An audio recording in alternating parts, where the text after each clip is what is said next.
pendapatnya Imam Syafi'i selanjutnya. Kata Imam Syafi'i, engkau tak akan mampu menyenangkan semua orang. Karena itu cukup bagimu memperbaiki hubunganmu dengan Allah dan jangan terlalu peduli dengan penilaian manusia. Di antara yang sering menghalangi kita, yang sering menghambat kita saat melakukan yang baik dan yang benar adalah penilaian manusia. Loh, memperhatikan penilaian manusia boleh, tapi dia tidak boleh sebagai variabel yang dipentingkan melebihi yang lain, melebihi ridho Allah, melebihi kebenaran dan kebaikan itu sendiri. Kalau dalam bahasa nilai, pandangan manusia ini posisikan di level tersier. Kalau bahasa usul fikih mungkin ini levelnya tahsiniyah. Ada ndak apa-apa, ndak ada juga ndak masalah, jangan tergantung itu. Mungkin makomnya hanya makom kepantasan saja. Yang kita fokusi satu-satunya adalah ridhonya Allah, hubungan kita dengan Allah. Katanya Imam Syafi'i, engkau ndak akan mampu menyenangkan semua orang.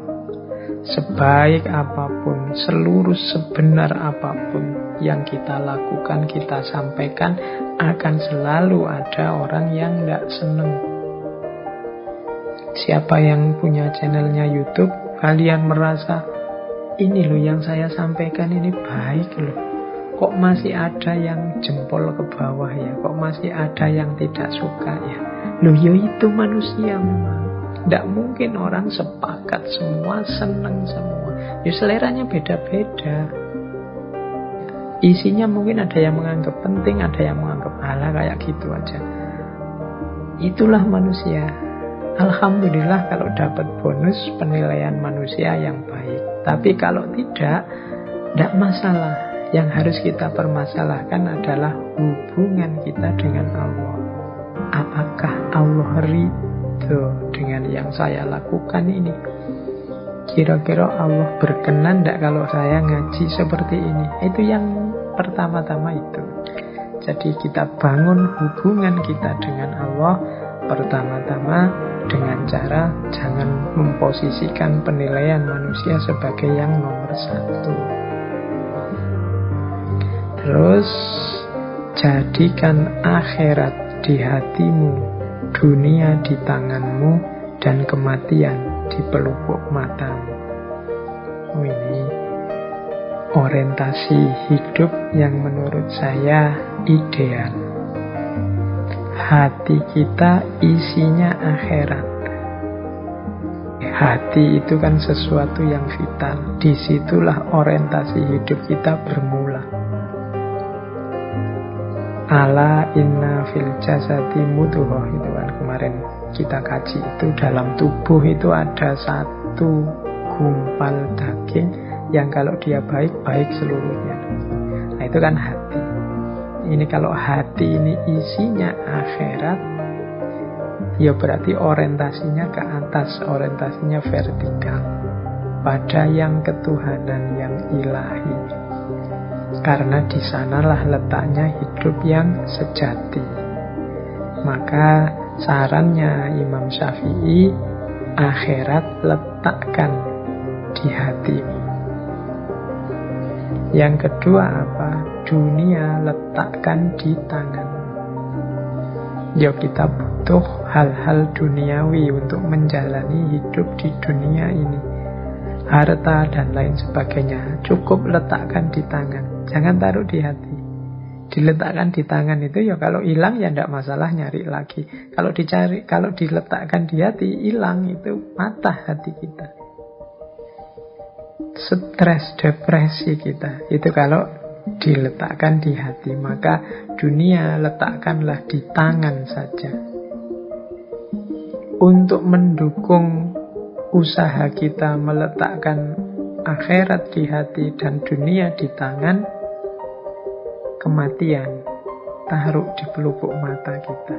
Bahwa ini kafa bil mauti wa'idun, cukup kematian sebagai nasihat. Kalau pelupuk mata kita senantiasa membayangkan kematian, bahwa kita ini di dunia ini waktu kita terbatas, maka insya Allah hidup kita tertib, teratur, sadar tentang yang sejati, sadar tentang kehadiran Allah dalam hidup ini. Ingat-ingat selalu bahwa semua orang, tidak hanya yang tua, yang muda juga, yang kecil juga, kalau sudah saatnya akan bertemu dengan kematian. Ini akan membuat hidup kita lebih tertib, lebih serius, mendekat kepada Allah, dan lebih fokus pada hidup akhirat daripada hidup dunia. Ini nasihat yang kedua tentang hubungan dengan Allah. Terus jangan mencintai orang yang tidak mencintai Allah. Kalau dia berani meninggalkan Allah, apalagi meninggalkan engkau. Carilah teman yang membantu kita semakin dekat dengan Allah. Kita ajarkan anak, istri, suami, keluarga untuk mau bersama-sama kita mendekat kepada Allah. Kita jadikan harta kita kendaraan untuk mendekat kepada Allah. Kita jadikan apapun fasilitas yang diberikan oleh Allah dalam hidup ini sebagai sarana untuk lebih dekat dengan Allah. Caranya seperti itu. Jangan dekat, jangan akrab dengan orang yang tidak peduli tentang Allah, apalagi berani melawan, berani meninggalkan Allah. Kalau Allah saja berani dia lawan, berani dia tinggalkan, apalagi kamu, apalagi engkau. Nah, ini putri-putri yang mau menikah, cowok-cowok yang sudah punya pasangan, coba dicek pasanganmu orang yang berani meninggalkan Allah atau tidak. Kalau dia berani, ya dinasehati biar tidak berani, diberi wawasan-wawasan tentang Allah dalam hidupnya, tentang kehadirannya dalam hidupnya, tentang kekuasaannya dalam hidupnya, sehingga dia tidak berani lagi meninggalkan Allah. Tapi kalau dia masih saja berani meninggalkan Allah, cari jalan biar dia tidak berani.